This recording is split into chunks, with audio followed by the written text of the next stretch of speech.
Doesn't matter, আমার কে বল করছে doesn't matter, আমি শুধু বল খেলতেছি, ওরাও তো বলার বল। বিপিএল এ মাঠে নামতে প্রস্তুত সাব্বির রহমান। একাদশে ফিরছে সাব্বির, নিশ্চিত করেছেন মাশরাফি বিন মুর্তজা।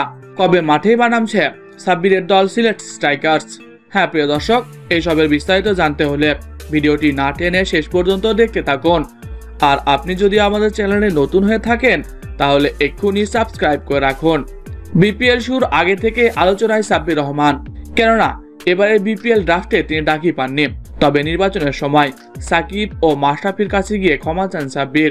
এরপর মাশরাফির নির্দেশে সাব্বিরকে দলে নেয় সিলেট স্ট্রাইকার।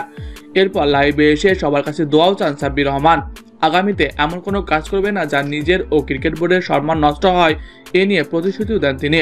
এরপর তিনি সিলেট দলের সঙ্গে যোগ দেন। প্রস্তুতি ম্যাচেও করেন 49 রান। তবে সিলেটের প্রথম ম্যাচেই তাকে দেখা যায়নি, এমনকি সাইড বেঞ্চেও ছিল না সাব্বির। ফলস্বরূপ প্রথম ম্যাচে হেরে যায় সিলেট। এরপর মাশরাফি বলেন, সিলেট দলে যারা আছে তারা বেশিরভাগই জাতীয় দলে খেলোয়াড়।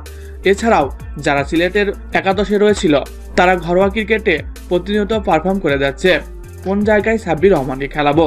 এছাড়া বিদেশি যারা আছে তারা তো দুর্দান্ত খেলোয়াড়, তাদের জায়গায় তো সাব্বির নিতেও পারবে না।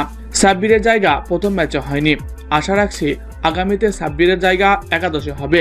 সাব্বির রহমান একাদশে জায়গা না পাওয়ার প্রধান কারণ হলো সে অনেক দিন হলো ক্রিকেট থেকে দূরে রয়েছে। সে প্র্যাকটিস করছে। প্র্যাকটিস ম্যাচ আর সরাসরি মাঠে নামা এক জিনিস নয়, তবে তাকে সুযোগ দিতে হবে। সেও আমাদের পরিকল্পনায় আছে, এই জন্য তো তাকে দলে নেওয়া হয়েছে। আশা রাখছি আগামী ম্যাচেই সাব্বির রহমান দলের সুযোগ পাবে এবং আমাদের পরিকল্পনা মতো খেলে সবার মন জয় করতে পারবে। তো প্রিয় দর্শক সাব্বির রহমানকে আপনার কেমন লাগে কমেন্ট করে জানিয়ে দিন। এছাড়াও খেলাধুলার সকল আপডেট সবার আগে পেতে হলে আমাদের চ্যানেলটি সাবস্ক্রাইব করতে ভুলবেন না। ধন্যবাদ সবাইকে।